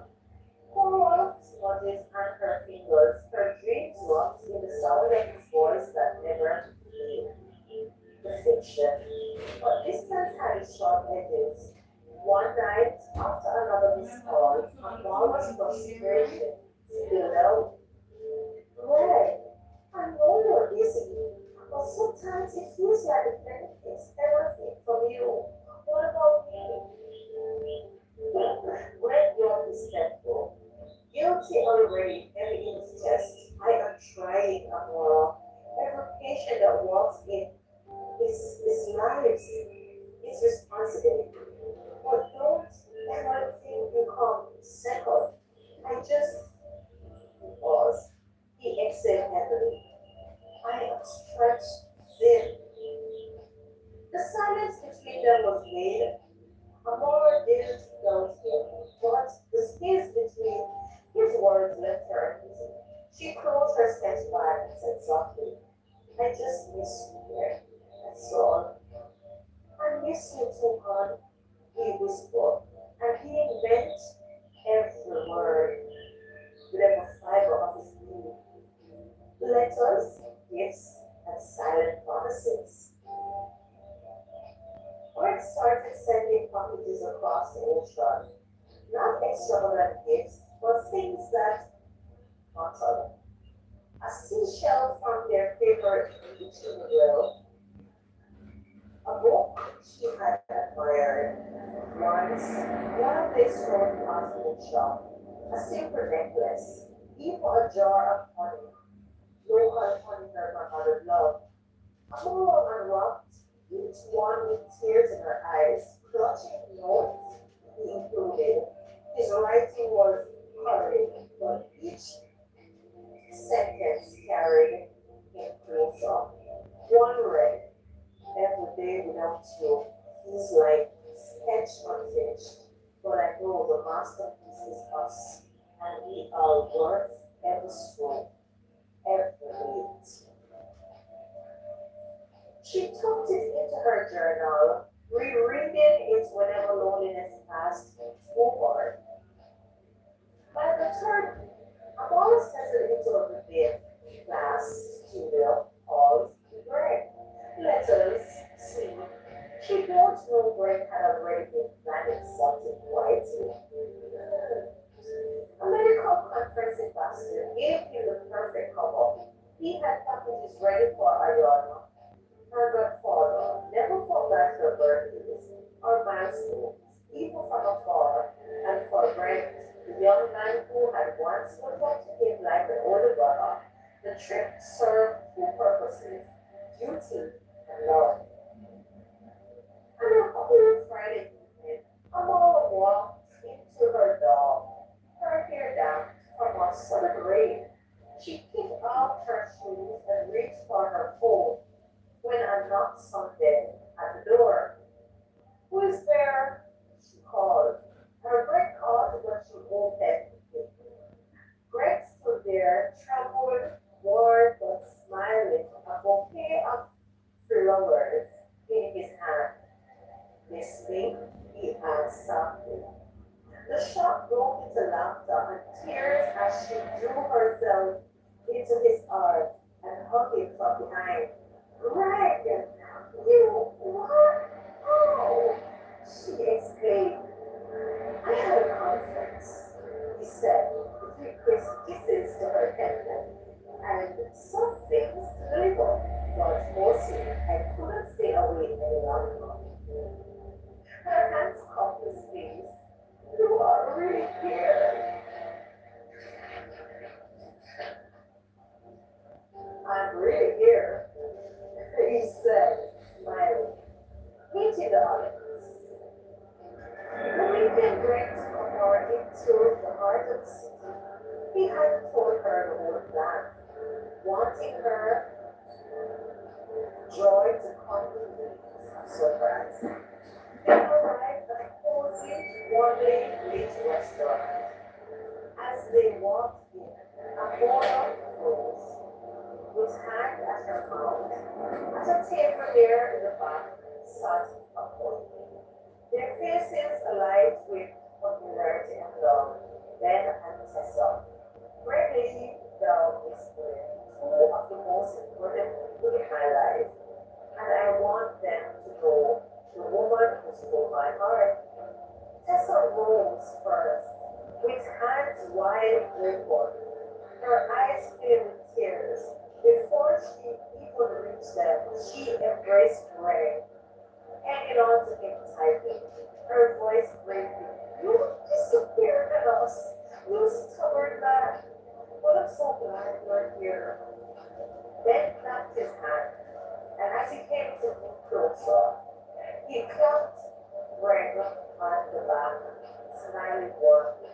You have got some explaining to do, brother. Amara stood quietly in the doorway overwhelmed, her face lit up with joy, until Tessa turned to her with open arms. And this must be Amara. Greg's letters and ours have always been about you. Amara cheeks flushed, and Tessa warmed put her at ease. Thank you all for coming, guys. Remember to thumbs up the live. Thank you. When asked about Jamaica, Amara's heart went steady as a study. Amara with an upcoming smile, seeing the way Greg eyes softened every time he looked at her. It's clear, Tessa whispered to Amara as they stood by the counter later. He loves you. And if you love him back, hold on to it. Don't let it run again. Amara's eyes fell with joy. To her surprise, Greg joined them the second day, tall, composed, with an artist's hand. He lit up at the mention of Amara's studies. Greg sat around the table while Amara stood, and Tessa, still embracing Greg. You are an art student? Greg asked. Leaning forward with enthusiasm. That's my work too. Different sunshine shore, but your struggles the same. They swap stories of themselves, late night projects, and the fear of wearing their souls and hands. Greg watched from across the table, pride in his eyes. It wasn't just about him. And Amora was breathing into his work, into the family, one star. Garbage man, you know, is there For the first time in 1771, that night as they walked back to Verdun under the Boston city lights in the streets, Amora slipped her hand with Greg's. You have given me so much more than a surprise, she said quietly. You have given me the world, and I love you from that memory. Lord squeeze her hand. It's all right now. And this, just went to the city skyline. The light red on the city. But still, bringing his ear, this is just the beginning. Her heart fluttered with a mixture of awe and certainty. Whatever it is, level, straight, his love was worth it. Touch her heart, the weight of words. The weekend in Boston should have been pure joy for Amora, and in many ways it was. Meeting Ben and Tessa, listening to stories of their childhood, and watching Greg's face lit up with laughter. She had seen once in her heart. She could see how much was and to him how deep their bonds were.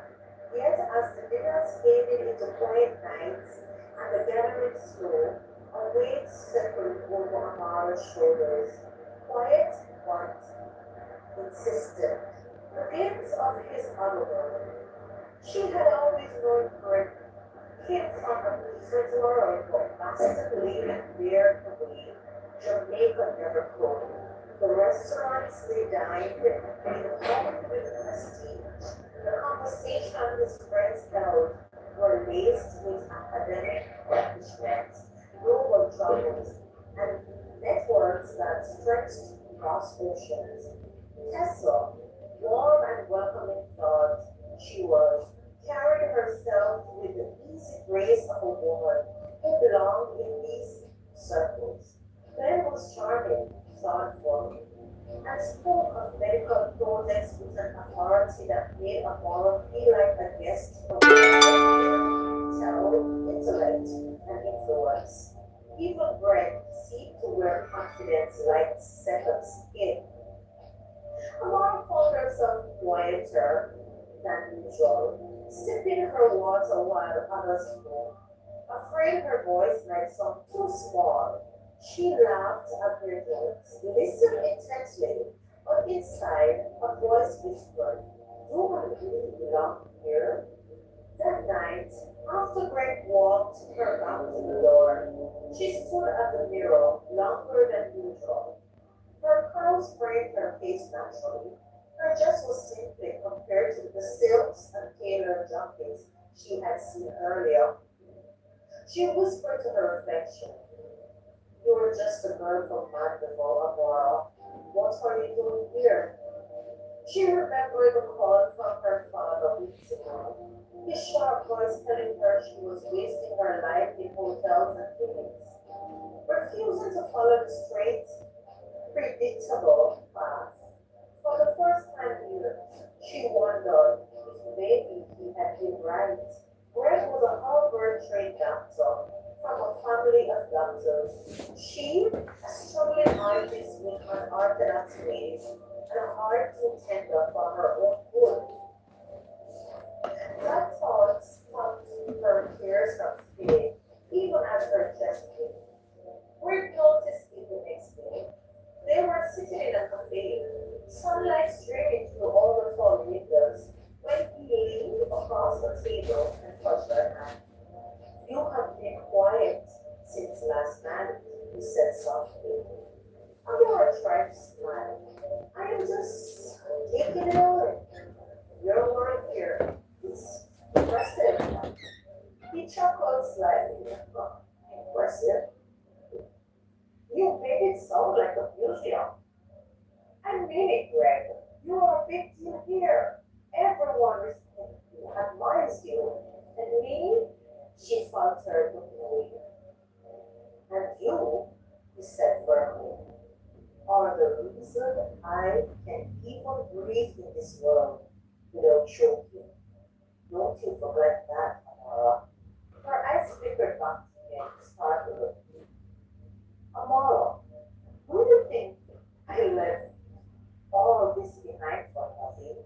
This city, this circle, it has history, yes, but you are my present, my future. When I am with you, I am not a doctor or a jinx. I'm just anyone. A business investment. I am just Greg, the man who fell in love with a woman strong enough to be herself. And I would not change it for nothing in this world." His word landed me. Though the insecurity hadn't vanished completely, it wasn't that simple. Seeing the magnet. Later that evening, they attended another small gathering. This time at a gallery showcasing local basketball artists. Tessa had insisted on more join, saying, "You will feel right at home." Amora wandered the halls, admiring the paintings, but she couldn't shake the feeling that everyone else carried an invisible badge of belonging. When a guest approached Greg, calling him Dr. James, and speaking of his parents with admiration, Amara just lightened. There it was again, the reminder that he wasn't just the man she hoped for in the grave or walked beneath his will. He was that man, the son of prestigious doctors, one with expectation carved into every name. And yet, when the conversation ended, Greg turned back to her with the same smile he had in Jamaica, the same gaze that saw her and both of them. It shook her deeply. Back in her dorm, Amora journaled along into the night. She wrote about the fear not being enough, about the heavy, the terror of being loved by someone who seemed larger than life. But as the ink bled across the pages, she also wrote about his eyes when he looked at her, the way his hand lingered on her back, the softness in his voice when he spoke to her and called her name. She closed the journal and whispered into the quiet, "He chose me. That must be something. Surely that awesome man loved." The following day, Tessa pulled her aside as Greg spoke with Ben as they sat around the table. They stood by the window overlooking the Boston skyline, and Tessa studied her carefully. "You remind me of myself, Mara.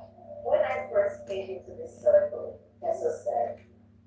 "I'm sure, comparing wandering family girl, Amora swallowed. How did you handle it?" she asked. By realizing that work isn't about circles or titles, it's about the life you live, the love you give, the truth you live. Greg doesn't look at you and see less. He sees exactly what he's been searching for. Our eyes don't.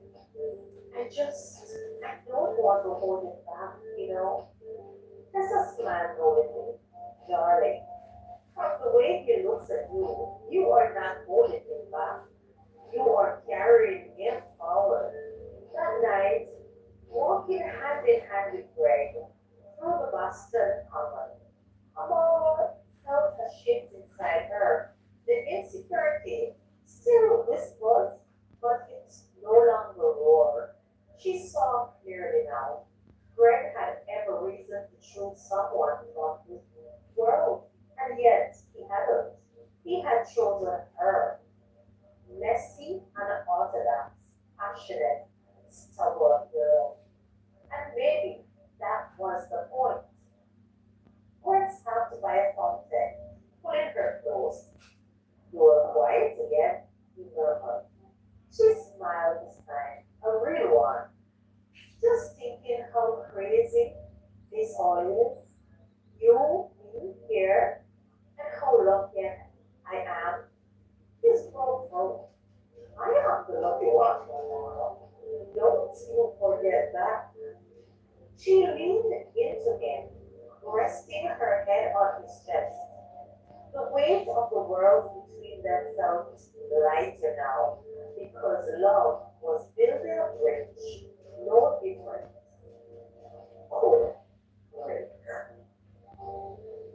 And guys, there you have it, the story for this week. Leave in the comment what are your thoughts. Do you understand what Amara is facing or what she's doing, in the new culture and all of that? Do you understand her feelings or what? Comments below, let me know. And like I always say, Philippians 4 verse 30. "I can do all things through Christ which strengthens me." So, whatever you find to do today,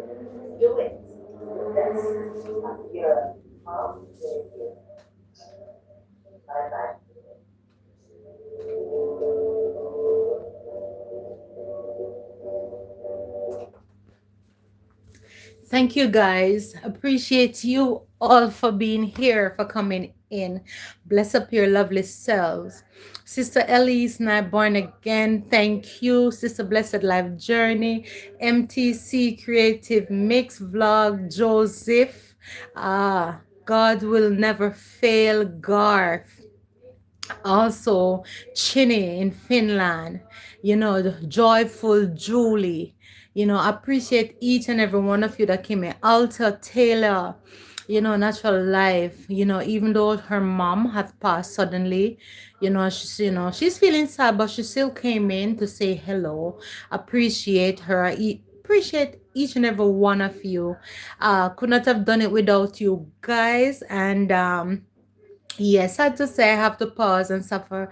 Now, like I said earlier, today is a busy day for me, but I still had to came on and make a live, as Sister Blessed would say, come on, and share. So, yeah, appreciate each and every one of you to the max. You're all my darlings. And that's it for today. Love you, love you, love you all. I hope I have not overlooked anyone name that came in. Lisa, yes, she was here, I think, for the first time. Appreciate her, appreciate you all. Thank you, thank you, thank you. Love you all to the max. And see you guys in the streets sometime this week. Mwah, mwah, mwah. Bye bye for now. And thanks again.